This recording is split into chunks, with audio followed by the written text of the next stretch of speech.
evening, and just as people are joining tonight's webinar, can I welcome you to this Tenant Farmers Association live webinar, where tonight we're looking at the topic of building on the ROC review recommendations and what can we expect from the Farm Tenancy Forum, which was established as part of the response of the government to the ROC review recommendations. So I'm really sorry if you're expecting to see our National Chair, Robert Martin, tonight. He's passed the ball to me. My name is George Dunn, and I'm the Chief Executive of the TFA. And tonight we have got Julian Sayers, who is the Chair of the Farm Tenancy Forum, and also Mark Coulman, who has been representing the TFA on the forum. And they're going to be talking to us about what the forum has achieved, and what lies ahead for the forum over the next 12 months. So we're still allowing people to join the webinar tonight. And while I do that, let me just say a big thank you to our sponsors, who are Roythorns Solicitors. Roythorns has kindly agreed to support the TFA virtual events and knowledge share videos until March of next year. And for those of you who may not know Roythorns, it's a national law firm. It's steeped in agriculture, and they have 90 years experience advising landowners and tenant farmers alike, and their lawyers are active in many farm tenancy policy groups as well. So whether it's about succession or something to do with a farm business tenancy or a dispute with the landlord or a share farming agreement, Roythorns is absolutely there for you, and they can provide advice and assistance. So just before we get properly started, one or two housekeeping points just to talk through.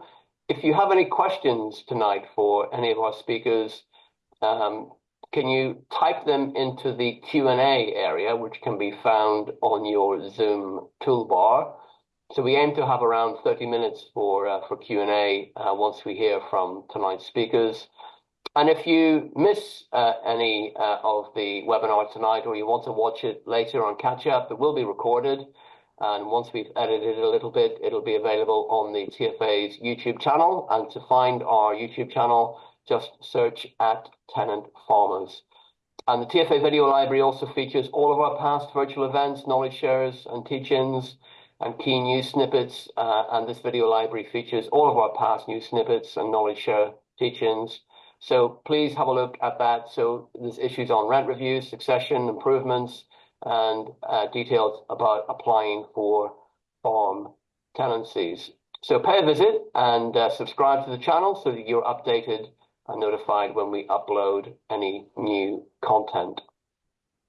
So, moving to tonight's main event, we are absolutely delighted to welcome the chair of the Farm Tenancy Forum, Julian Sayers, along with our forum representative, Mark Coulman, to give the update on what the forum has achieved and what we are hoping to see the forum do in the future. A little bit about Julian before he speaks to us. Julian is a chartered surveyor. He's a director of a firm called Adkin, worked in Oxfordshire and the surrounding areas for about 40 years. He doesn't look that old, does he? And he's been advising farmers and landowners throughout that period of time on a wide range of matters. He is a Deputy Lieutenant for Oxfordshire. He is Chairman of the Worshipful Company of Farmers Trustee Company, a Trustee of the Laws Agricultural Trust. He chairs, as I've said, the Farm Tenancy Forum, and he is a Vice President of the Farmers Club. In recent years, he's been Master of the Worshipful Company of Farmers, Vice Chairman of Governors at the Royal Agricultural University, Chairman of the Royal Agricultural Benevolent Institution, the Oxford Farming Conference, and the Farmers Club. He is a life Vice President of the National Federation of Young Farmers Clubs and an Honorary Fellow of the Royal Agricultural University. It's amazing he's got time to be with us tonight when you read all of that stuff, isn't it? So over to you, Julian, to give us a little bit of an update on what's been happening on the forum and what you're expecting to happen over the next 12 months. George, thank you very much indeed for that kind introduction, and thank you to the TFA for this opportunity to talk to you about the Farm Tenancy Forum. And if I can have my first slide, please.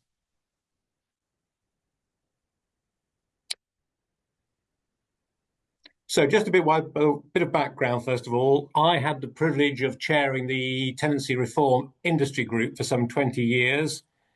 That was a similar but different organisation to the new forum.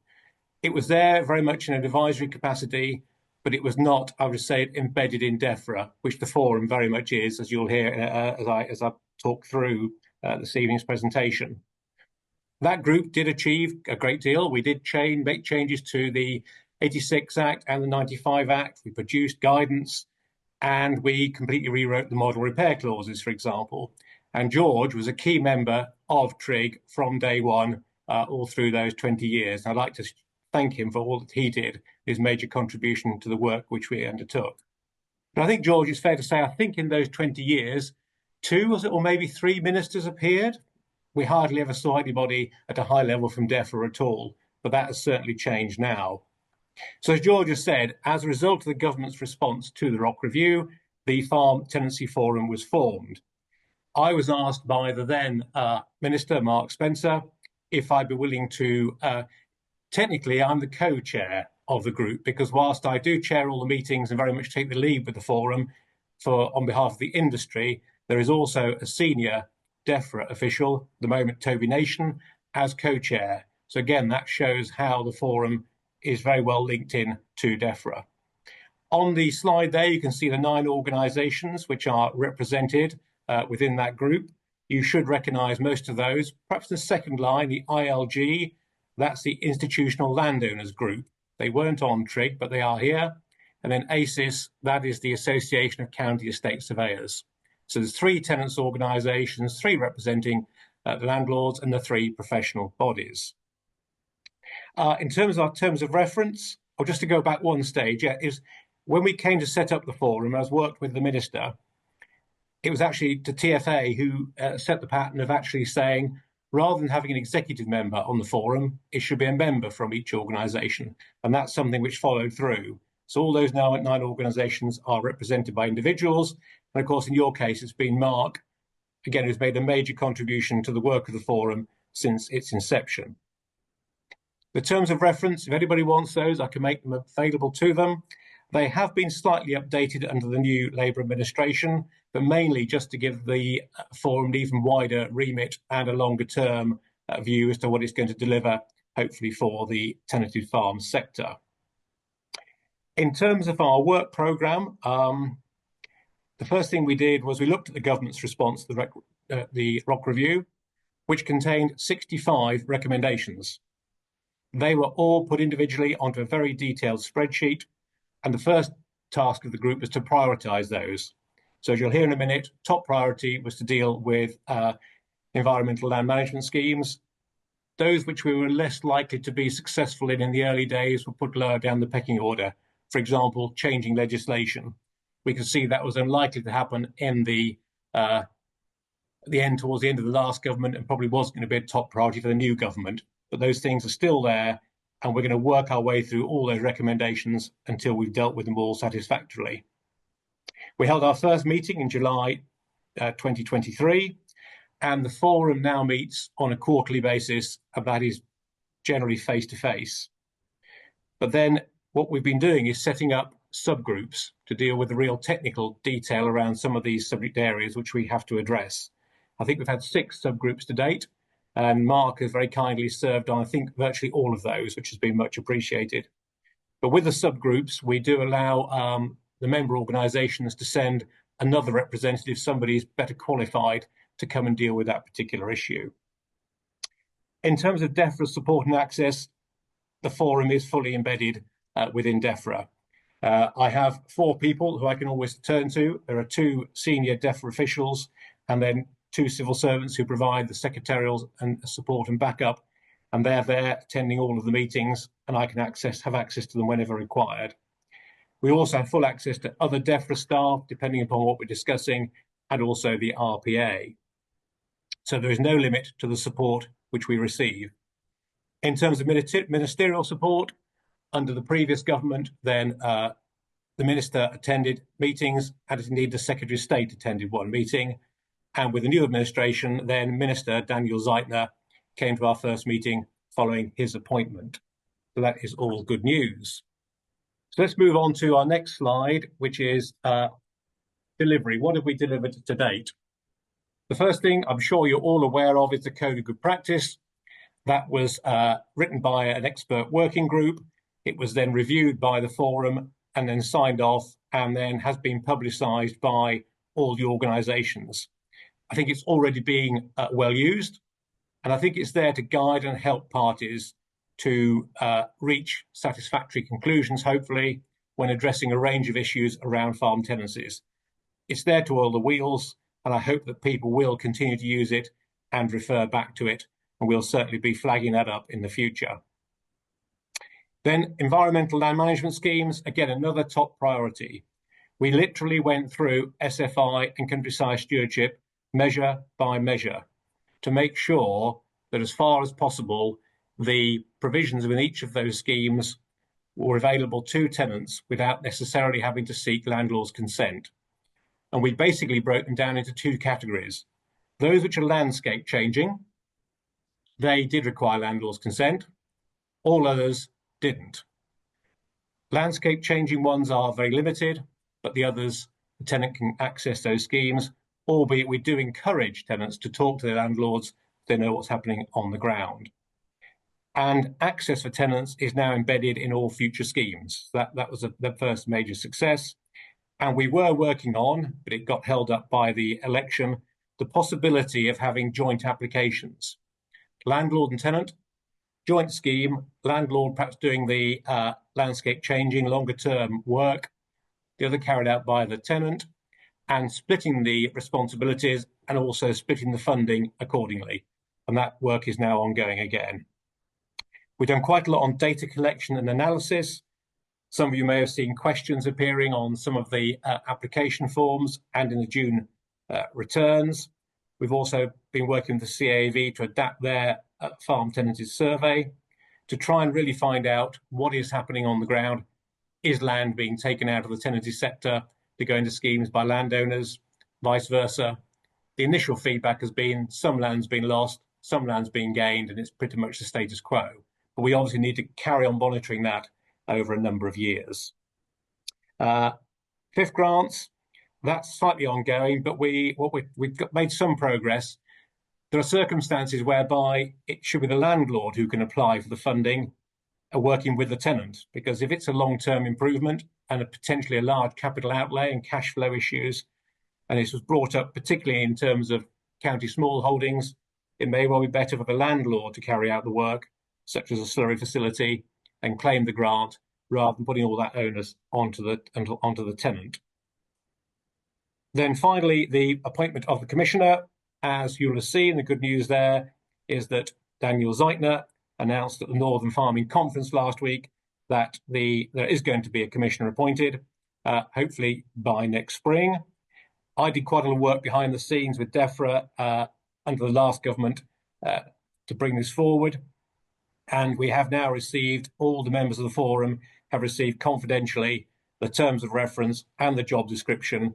And we have to have our comments back in before the end of November so that they can start the process of appointing that commissioner. Next slide. So, ongoing work streams. Next generation. We have moved away from saying new entrants. This is something which I felt quite strongly about, because new entrants implies we're only looking after those people who are literally coming into the industry from outside. What we need to be doing is working to help those who are coming in from outside, but those who are already in, but then want to progress. So someone may be working part-time in or outside the industry. They may have a few acres of land and they want to progress. So we're saying we are there to try and help and assist that next generation of farmers who are going to be those who produce food and look after our environment. And we're doing quite a lot of work behind the scenes with NFYFC and TIA. And it may be signposting, it's finding the best way to get information out there and help and support where you've got really good young people and you've got those who own land, who own farms, who are willing to help and support them. So that's a very, very important piece of work which is ongoing. Longer term tenancies, this is something which Mark's been involved with. What we're going to set out is guidance. For those who want to grant longer term tenancies, we're going to set out for the benefit of landlord and tenant the things which a long-term tenancy needs to address. So if you're starting with a clean sheet, what do you need to make sure that long-term arrangement actually covers? And then set out some really good examples. I've just, for example, negotiated a 49-year farm business tenancy for clients of mine, family farm, with one of the institutional landowners. And it's flexible in terms of who the future tenants are. The actual agreement itself is being kept as short as possible, and then as much as possible is in a flexible future land management plan, which can be kept under review on a 3-yearly basis. So those are sort of examples we want to bring forward to help and guide people who want to go down that route. Let sector land supply, we had a first meeting of that working group this week, and that's looking at how do we encourage more land into the let sector? What are the advantages of people coming down this route? And we also touched on our Monday, and it may come up in the questions, the issue of what's happened in the budget. That also brings us on to the next one, taxation. We recognise that we're not likely to be able to do very much on taxation front the short term, possibly, but we are debating it, and we're getting ourselves ready to start talking to Treasury at some point in the future about ways in which taxation can help in the tenancy sector. Natural capital, that's going to be another one for guidance. Again, we started looking at that so we can issue guidance so that landowners, tenants can, how do they address this whole new marketplace out there around natural capital without adversely affecting either party. So that'll be very much ongoing work to produce that guidance. Non-agricultural land use, we had a debate at the last meeting about land being taken out for development, and the main focus actually came down to solar schemes. Admittedly, in some cases you have residential development schemes which take land out of the tenancy sector, but they're generally pre-planned. You can see where the areas are likely to be and what the timeframes are.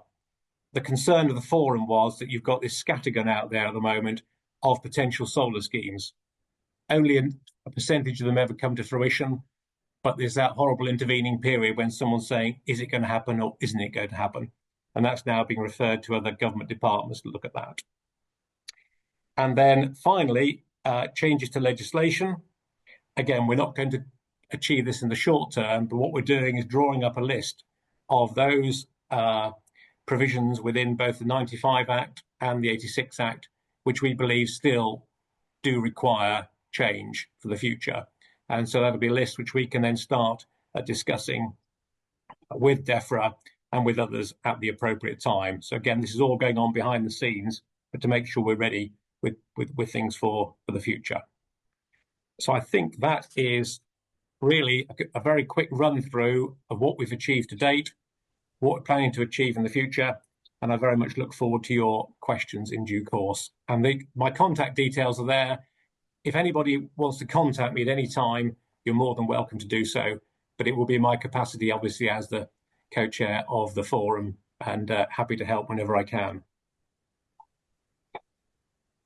Julian, thanks so much for that really good introduction and explaining what's been going on with the forum to date and what you're hoping to achieve going forward. Please don't forget to put in your questions to Julian. Do you think the forum's doing enough? Are there other areas where you think the forum should be doing more? Are there any legislative or tax changes that you think the forum should be considering going forward? So please make sure you put your questions to Julian in the Q&A. We'll get to those after we hear from Mark, who I'm just about to introduce to you. So Mark has been a TFA member for over 25 years. He has served as the East Midlands Regional Chairman and also National Vice Chairman and also National Chairman. And he's represented the TFA on the Farm Tenancy Forum since its inception, as Julian said. Having graduated in agriculture and food marketing from Newcastle University and undertaking consultancy roles and sales and marketing roles within the agricultural software industry, Mark returned to the family farm in 1993 and succeeded as tenant in 1997. He farms about 225 hectares of arable land. He crops wheat, rape, sugar beet, peas, amongst other things, as well as flour growing, which diversified into a successful flour import, packing, and distribution business. He's managed several diversified businesses and believes in the ability of farmers to be successful entrepreneurs. Currently, The farm is also involved in developing a care and social farm enterprise, providing opportunities for adults and children dealing with challenges to improve their health and well-being. The opportunity to develop this offer within the public money for public goods framework is a particular interest of Mark's. Mark is a firm believer in the ability of the tenanted sector to deliver successful, sustainable farm businesses which both produce good quality food and environmental sustainability for the good of the wider rural community. And I want to just say, before I introduce Mark, to say a huge thank you to him for his service to the TFA over many years, including as national chair, but also in his role on the Farm Tenancy Forum. Unfortunately, Mark has now had to stand down as our representative on the forum because of pressures at home. As you can tell, he's got a very busy business going on there, and he has to focus on that now, having had a number of years focusing on TFA business. So huge thanks, Mark, for everything that you've done. I know you're passing the baton of the Farm Tenancy Forum on to our current national chair, Robert Martin, and I'm sure you'll brief him on everything that he needs to be doing. But huge thanks to you. And now over to you as we hear what you think about the forum. Thanks, George. I think Julian has a much more impressive CV than mine listening to that, but thank you very much. And just before I start, I just say it's been an absolute honour really to represent the TFA in various things, and I've really enjoyed being involved in the forum. And as I'll probably say in a moment, I think we've made big steps, which maybe I was a little bit sceptical of when we first started, and a lot of that is definitely credit to Julian in the way he's chaired the meetings and really used the DEFRA resource, which I think is something that perhaps Trig didn't have, to enable the forum to deliver as we want to, or as we have done, and we want it to do in the future. So yeah, thanks for that, George. So I'm just going to say a few words. I won't take too long because Julian's covered a lot of what we've done, and I'm sure you've got questions you want to ask about the forum and what it's done going forward. But I thought I'd just cover a little bit about the TFA perspective on the forum, and I guess starting right from the very beginning of it was one of the key recommendations of the ROC review. It was clearly the first one that was, if you like, was delivered. And I think our real purpose from the forum, what we wanted to see, was that it was a delivery body and it didn't become a talking shop, which can so easily happen with these things. And I think, as Julian's covered there, we've got off to a pretty good start. We were also keen to ensure that the makeup of the forum altered somewhat from Trig, and that organisations were represented by members as far as possible. And again, I think we've achieved that, and I think that's a good thing to have people that are involved in farming on the ground, as part of that. And I think that's perhaps helped us to move things on. As Julian had said, the ROC review provided a very clear steer and had 65 recommendations. The forum had that on a spreadsheet. I can testify to that. I'm glad I've got two screens at home. I don't have an A3 printer, but I was presented on the first day at the forum with I think it was about a 6-page A3 document. So yeah, and a very detailed analysis of those. And actually that was very useful. And what were the TFA aims from the forum? I think really I would highlight three to start with. So going back to July 23 when we first got together. The first one was that we should get a code of practice in place. It was clear from information and surveys that we'd done that many of our members felt that there was sort of bad practice going on. Clearly there's lots of good practice, but it's the bad practice that needs to be taken out. And I think the code, was delivered very timely manner. George sat on the working group that was pulled together to do that. And I believe Julian cracked a whip on making sure we got that delivered in good time. And so we had that presented back to the forum in January and out into the public domain in March, I think, or certainly around Easter time, early April possibly. It does place a clear red line for professionals, landlords and tenants to be guided by. It clearly needs to bed in. From what I hear, it's been well used already.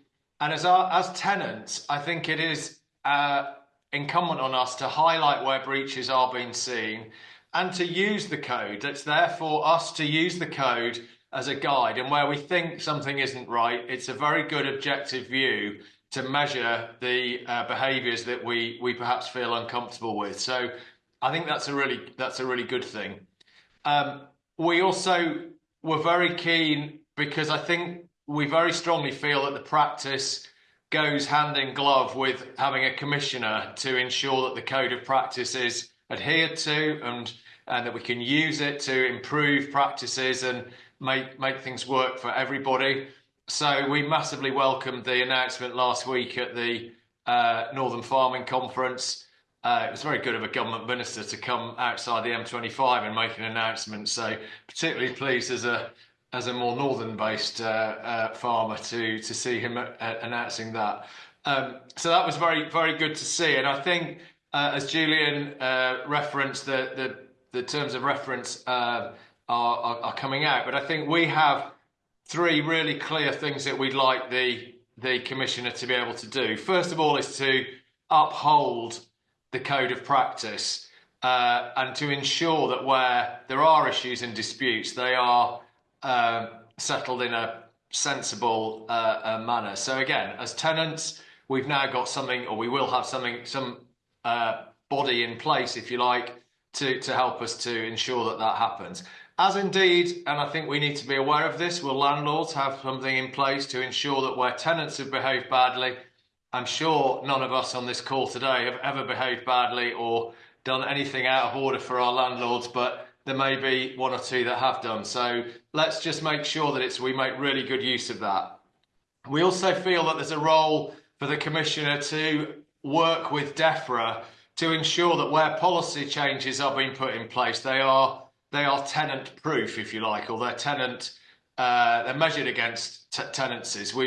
And that's really important. And I think we've done some good work over the years from the TFA in trying to highlight those to DEFRA, but having somebody in place to enable us to do that would be really beneficial. And the final ask we would really like is that the Commissioner is able to look at arbitration and the way that all works going forward, and see whether those things can be improved. So we've had the code of good practice, the Commissioner, and I think, as Julian highlighted, the work we've done on ELMS schemes. ELMS is effectively the new BPS, and it ensures that all farmers, whatever their business status or activity, can access schemes, have to have access to schemes, because this is, as I say, the new BPS. This is where we get our support payments from now. There may be some wider issues around SFI implementation, but SFI needs to apply to all farmers, not just landowners. So it's really important that tenants can access these in the same way. And I was really pleased that one of the first things we did on the forum was to look at all the various options, go through them a little bit, in really detailed manner, to ensure that where there were things where the landlord was required to give permission, sometimes maybe that wasn't really necessary, and therefore we've enabled tenants to more widely come into be able to access those. And that must be an ongoing thing, I think, that the forum and the Commissioner needs to keep an eye on. On a more broader scale, I think we also felt that it was really important that the forum was a collaborative and cooperative forum. And it brings parties together that influence how tenants can operate. And in all honesty, and we know this, that we can't have tenancies unless we have landlords. So it's absolutely critical that the landowners and their professionals and the tenants and our professionals must feel comfortable with being able to let their land and become confident in doing so.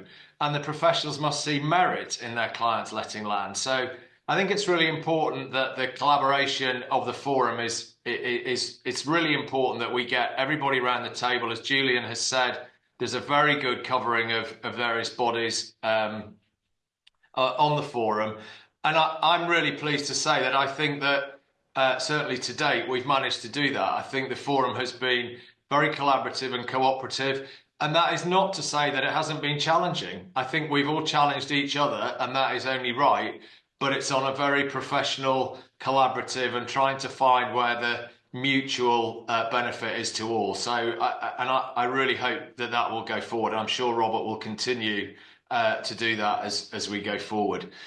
And I guess looking ahead, what do we want the forum to be doing? Again, Julian's highlighted the things that are coming into view. I was really pleased at the last meeting in September when the Minister attended that he had chosen to perhaps broaden the terms of reference a little bit away from just the recommendations of the ROC review, but to look at all the factors that might affect the tenanted sector.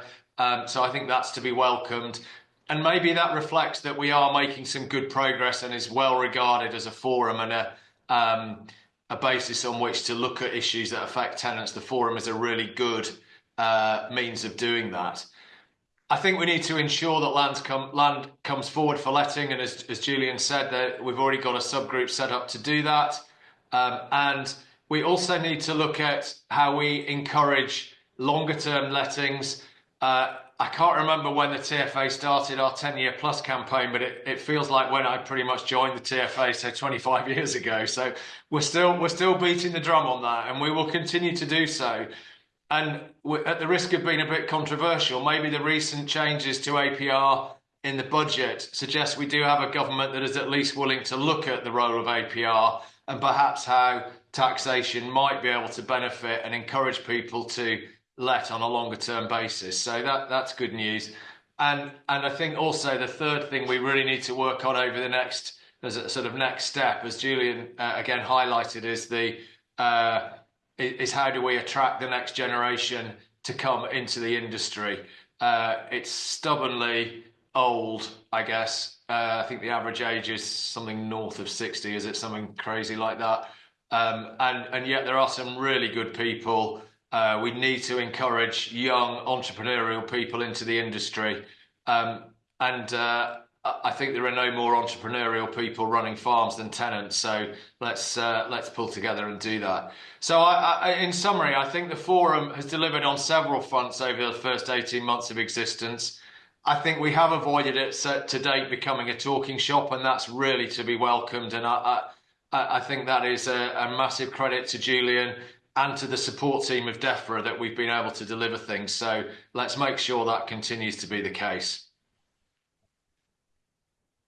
Excellent. Thank you very much indeed, Mark, and thank you again to Julian for his remarks. So yeah, we're going to move now into our Q&A session. So I can see some questions already flashing into the Q&A box. So please keep them coming, and I will absolutely try and get to them. But a couple of listeners, maybe just before we get into what the live questions are. So Julian, you said that the forum was born under a Conservative administration, and Minister Mark Spencer at the time, who I know you've had a lot to do with down the years, and he was very keen on the forum and the recommendations from the ROC review.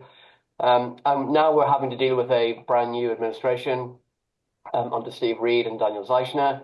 And obviously, there were some concerns at the beginning, you know, with things like Kate Rock being removed as a non-executive director. I'm not asking you to comment on that particular aspect, but what I would like to get a flavour from you about is whether you think there is a difference between what the Conservative administration think about the tenanted sector and whether you've seen any differences with the Labour Party in terms of their governance and whether that's impacting your role on the forum.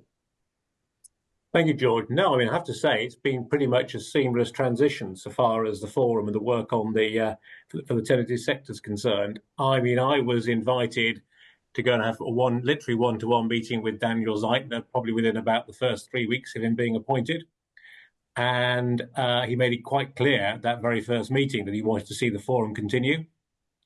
He said he'd had 4 years as a shadow.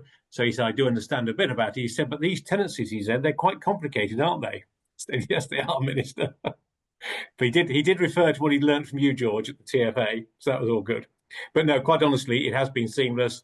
They've not sought to any way change the work of the forum.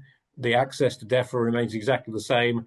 And you've heard, we had the Commissioner announce that was a piece of work that was coming down the track under the previous administration. That's continued. So from my point of view, we are in exactly the same place. We have a slight hiccup in terms of going into this horrible period during the election. We all have to sit and do nothing, but we're now very much back on track again and continuing with all the initiatives that which started before the election. Thanks, Julian. And Mark, I would boastfully say, probably on behalf of the TFA, that we wouldn't be in the position that we are with the ROC review and the establishment of the forum and the announcement of the Commissioner if it wasn't for the lobbying of the TFA down the years to get us into this position. I'm just wondering, from your perspective, do you get the sense that the other members of the forum are there as reluctant travellers, or are they properly engaged in the work to find a resilient way forward for the sector? I think definitely the latter now. I think if you'd asked me that 12 months ago, I might have been less enthusiastic, because I think everybody was bedding in and seeing how the forum was performing and what its actual role was. But I think now we've got I think there's a real buy-in from everybody around the table. That's not to say that they're not all coming at it from a slightly different view, as you would fully expect. But it's very useful to have, for example, to have the institutional landowners there who, to some extent you might feel, well, they wouldn't see the benefit in it. But actually, I think that's almost totally the opposite. I think there's a real belief amongst everybody, and maybe this comes from the wider political environment that we're working in, post leaving the EU and everything sort of changing, in that actually, if we all work together, the likely mutual benefit of getting the most value and income streams from the land is going to be a result of tenants and landowners working together. So, no, I can't speak for everybody else, obviously, but I believe there is a real willingness of everybody around the table to make this work. And I think perhaps it was probably maybe March, April time this year where we were having, I forget exactly the discussion, but there was both Victoria of the CLA and Julie at the ALA. There was something brought up, and they both said, well, that sounds like a job for the Commissioner. I'm not sure we would have got that 12 months previously. So I think they do see the value of it. So yeah, I think it's really positive currently. Yeah. Great, thanks for that, Mark. So in a moment, I'm going to ask you a question that's been posed by one of our members on the forum, on the webinar tonight, about what you believe are some of the legislative changes that you would like to see thought about within the forum. So whilst you are answering the next question, or you're listening to the answer from the other person, you can think about what your top 2 or 3 legislative changes you'd like to see for AHAs and FBT agreements going forward. But the question I pose right now is from someone who's posted on our Q&A panel tonight. Does the code of practice have any teeth? Now, you've both talked about the code of practice as being a successful output from the forum, but they want to know, does it have any teeth? Julian, you first.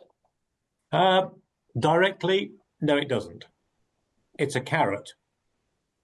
But if you don't actually take note of the carrot and use the carrot, there'll be a stick coming along behind, is how I sum it up. So basically, the code of practice is there, and so hopefully people will abide by it. There will certainly in the future be a link between what the Commissioner is doing and looking at those cases that come to the Commissioner and the code. And also, I think, for example, as an arbitration, if an arbitrator is there and the arbitrator has before him the 2 parties and their representatives, that arbitrator will expect to see evidence that those parties have come to that situation, and they may not have reached an agreement, but they have at least abided by the code. And I think if there's clearly one party that hasn't, the arbitrator will be quite at liberty to take that into account, because it is an industry-wide code. So per se, it doesn't have teeth at this stage, but I think it will gain teeth. And of course, if people don't abide by the code, then other measures may come in. So I just encourage everybody to use the code. Mark, anything you want to add to that? Well, I think what the code does is I think it's a more perhaps as tenants we could perhaps feel a little bit more that it's an objective view of what should be happening. I think in the past where people have felt uncomfortable with behaviours of a landlord or a professional, that they kind of feel, well, if they go to the professional body, for example, they're not going to get any traction. So I feel that it does give an objective steer for people to say, well, let me just measure it against what's in the code. And I do believe that having the commissioner in place is really key to the code being very much more likely to have some teeth and some heft, if you like, to be able to be delivered. Yes, I think so. Thanks, Mark. So I could see you scribbling away while you were listening to Julian's question, no doubt putting down your top tips on what the legislative changes need to be for AHAs and FBT. So I'll come to you first before I come to Julian. What are your targets for legislative change for AHAs and FBT? You've sprung that on me, George. I've had to just have a think about this. So this may be my view rather than the TFA's view. That's fine. We want your view, Mark. We want your view. I hope there's some overlap. I guess the first thing, and this probably comes under taxation as well as legislation, but I think the ability to use APR as a way of encouraging people to have longer term lets. So being able to use that 100% relief if you're letting for 10 years or more, for example, or 8 years or more as the ROC review recommended, would be really significant. We've said that for a long time. I believe that where we are now with the schemes that we're having to put in place from an environmental perspective, having some longer term commitment to deliver those environmental benefits is much more likely to occur, and therefore DEFRA are much more likely to meet their environmental targets if they have land managers in place for longer term. And we maybe need some incentives in order for that to happen. So I think that would be number one. I think number two would be that the ability of tenants to diversify and not just have to carry out agricultural activity on their holding would be key. You mentioned it in your piece about what I've done in the past. I've diversified. Some of it may be, I'm sure the landlord might have a view, or their agent might have a view that it perhaps didn't entirely meet the terms of my tenancy, but we came to a sort of an agreement, shall we say. Most of it had some agricultural bent to it, but the process would have been so much easier if that wasn't necessary, and we both would have wasted a lot less time discussing, or arguing the toss. And actually, every farm business is currently encouraged to diversify.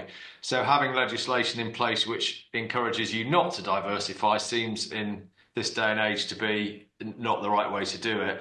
And where you've got good entrepreneurial tenants, why not let them diversify? And I don't think any of us are asking that if the holding is being used to generate higher levels of revenue and profit, there shouldn't be a share of that potentially for the landlord. Why not? I don't think anybody's saying that, but I think that would be the other one. And I think very specifically on AHA, which is what we're fortunate to have at the moment, I would like to see the ability for the incumbent tenant to be able to nominate a successor rather than that successor to have to come from within the family. I hope my children aren't listening, but I think that would actually open up the door on some AHA tenancies to really allow some of that next generation to come in, because we all work with people who, would be probably very good tenants, and actually working under, as many children of AHA tenants do, working under the incumbent tenant is massively beneficial. So I think there should be more ability to do that. Excellent. That was a really good list, Mark. Well done. So Julian, over to you. What would your top asks be for changes to the legislation? Well, I'll slightly change that. Not my asks as such, but I'll tell you the three which the forum did agree to look at in more detail. There's others as well going to come through, but the three they agreed that we should give further consideration to One is the definition of agriculture. You may remember, George, that was debated long and hard with intrigue over many, many years, but particularly in light of the changes for, again, APR now, and allowing environmental schemes as part of APR, we think we perhaps should take a look at the definition of agriculture. One that Mark's flagged up is looking at diversification schemes, etc., and how those could be further encouraged, particularly under the AHA, and take a fresh look at that. And then the other one is compensation provisions. There's perhaps a bit of a need for a bit of a rethink in some of the compensation provisions, given what's happening, scales of development, etc., and the impacts that can have for landlords and for tenants. So again, there's an area there to look at. So those are the three which the forum have all agreed we should consider. Others we're still reflecting on, but there will be a piece of work around legislation, because what we want to do is we want to be in a position to have our ducks in a row, ready to press the button when we get the nod that there is a chance of getting legislation through Parliament. It may be piggybacking on an agriculture bill or something like that, but as George, you know, we've done that before. So we just need to make sure we're ready to go in good order as and when that opportunity arises. Excellent. Thanks for that, Julian. Really good points there. So moving on to another question that's been tabled tonight. So the questioner asks, did the forum have any discussion with the Treasury on the inheritance tax changes that they are proposing for 2026? And I suppose a rider to that question is, do you think that the announcements made by the Treasury in the budget on the 30th of October will encourage the government to look again at the ROC review recommendations around changes to inheritance tax to encourage longer tenancies? So, Julian, was the forum consulted? If not, no, why not? We were not consulted. I'm not quite sure who was consulted within DEFRA. Certainly the forum was not consulted at all. No. And the discussions which we did have within our subgroup on Monday was also, there's obviously a very wide issue here for the farming industry as a whole.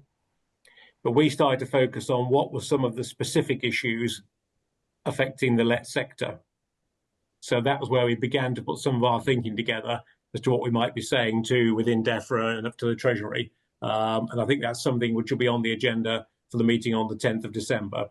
But no, there was certainly no consultation privately or publicly as to what the impact might be. But I think the impact we decided was actually, it impacts tenants. For example, if you've got a tenant who's also owns some land, if there's an inheritance tax bill and they have to sell some of the land in order to pay the tax, it makes their tenanted farm unviable, for example. So the same family argument basically appertains to the tenant, I think, as it does family farm argument, as it does in the wider world out there of the owner-occupier. The one that we could see that was flagged up on Monday for landlords is, this issue that if a landlord is forced not to relet and to retain vacant possession in order to maximise the value of the land to pay a potential inheritance tax bill, that is a potential one. And therefore, they look at some other means of letting or occupying the land in the short term. I don't think there's going to be any immediate change on that front, because what a landlord shouldn't do is sell land up front to pay a tax bill. Because if you sell the land and put the money into your estate, then it's taxed at 40%. So there's some quite interesting nuances there as to how you actually deal with that. But I think there are, again, some issues there over time, though. It's not going to happen immediately. It is over time. Thanks, Julian. Mark, you alluded earlier to the fact that you thought that the government's decision to look at APR might mean that it's more open to some of these wider issues. Is that something you can see coming down the track? Yeah, that certainly doesn't imply that I was or the forum was asked for any information or any opinion on this. But for years, APR, we've talked about APR for many years and wanting some changes, and I think it's fair to say we perhaps haven't got the traction we would have hoped to have got. So I think it's interesting that this current government is prepared to look at it. So maybe there's a little bit of a window of opportunity to see if we could tweak that. But I'm not the right person to ask on APR. I'm a bit not out of the loop, but you probably have a better view on that, George. So I'll maybe swap and I'll sit in the chair for 30 seconds while you give any kind of view on that if you want to. Oh well, that's a swivel, isn't it? Putting me in on the panel. That's kind of you. Thanks, Mark. I mean, I think the view from our side of the house, as far as the TFA is concerned, we sort of understand the reasoning of the government, and because we've always said we have been concerned about external money coming into the sector, buying land, and being able to get significant tax benefits for doing that. We think they've hit the wrong lever. We think they should have hit the capital gains tax rollover relief lever rather than the inheritance tax lever. But having hit the inheritance tax lever, what we're hearing is we don't really think they're going to be rowing back considerably, but we hope that they will consider finessing what they've put in place. So we are looking to see whether we can get the cap lifted a bit beyond the £1 million that they've allocated. We're trying to see whether that can be switched automatically between spouses and civil partners, as the zero rate band can be. But equally, we're trying to make sure that any land which is let on long-term agreements by landlords, by landed estates, can have that zero rate band as well. So those are the sort of things we're talking to the government about. But I don't think we are going to see a major U-turn on this by the government. I mean, they haven't U-turned on the winter fuel allowance. They haven't U-turned on the two-child benefit cap. So it's difficult to see how they would U-turn on this one. But you know, we are wanting to make sure that this is a policy which works for most hardworking farmers. And obviously, there's a need for really good advice, and we are a bit concerned about some of the knee-jerk advice that's being given to landlords at the moment. And there are things that you can do to mitigate tax, including exempt transfers and the 7-year rule and all of that. So yeah, it's a difficult one, but we are happily in deep discussions with both DEFRA and the Treasury on how we can ensure that we finesse this to make it less unpalatable in how it seems at the moment. So I'm going to sit back in the chair now, if that's okay. Yeah. And you've still got the lower tax rate for land which is let on a farm business tenancy. You've still got the lower tax rate, so I think that needs to be borne in mind as well. Okay, so maybe moving to some less controversial areas of discussion. So looking at the land leaving the sector, we talked a little bit about that earlier. Mark, do you think that the changes that the government has made in terms of the operation of the sustainable farming incentive by putting some caps on the amount of land that can be put into various options in the scheme, do you think that's going to be enough to avoid the sort of loss of land that we feared from the tenanted sector? Well, it's certainly a step in the right direction. It's perhaps a bit of a blunt tool, but I think it certainly, I think it addressed some of the issues that perhaps initially, when SFI was first sort of getting rolled along, just over a year ago, sort of the 23 scheme.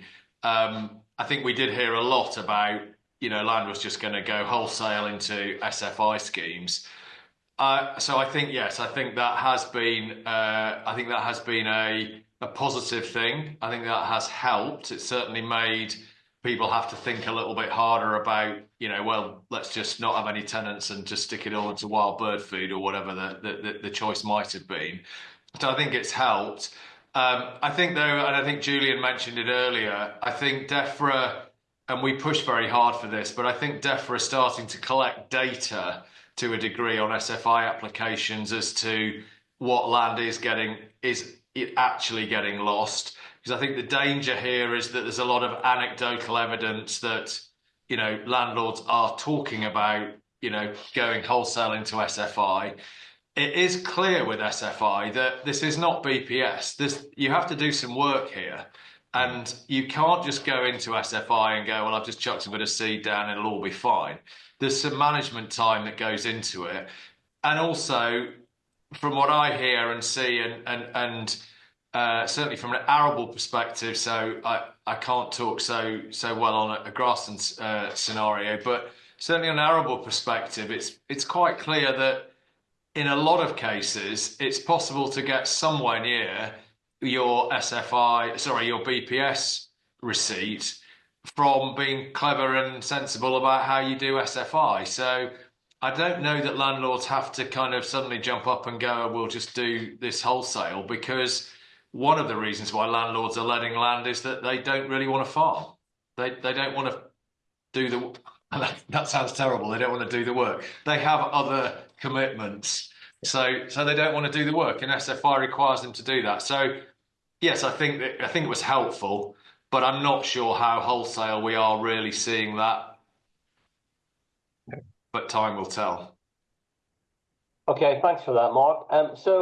Just thinking about the longer term tenancy point there, we've had a question tonight about some of the regulatory compliance issues that the Environment Agency, for example, is requiring farmers to do. We're having more inspections, and the feeling is that maybe long-term tenancies have never been more important for both landlords and tenants to be able to invest in that sort of fixed equipment to become compliant. But also with the removal of the basic payment scheme and the de-linked payment going down as quickly as it is, it's going to be even more important to get tenants into those environmental schemes.